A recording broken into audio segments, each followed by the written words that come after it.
મારો દીકો છે તો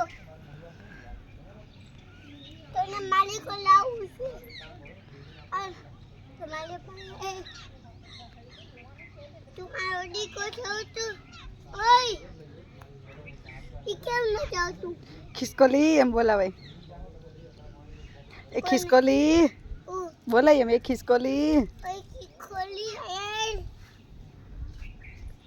નોતી ગંદા આઈ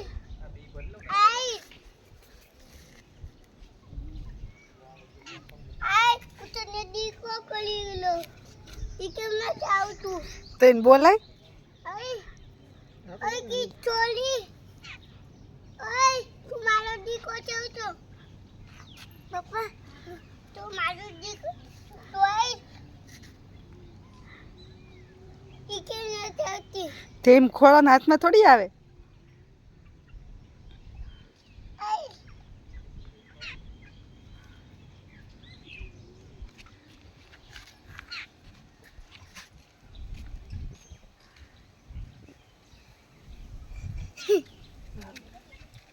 બસ ચલો હવે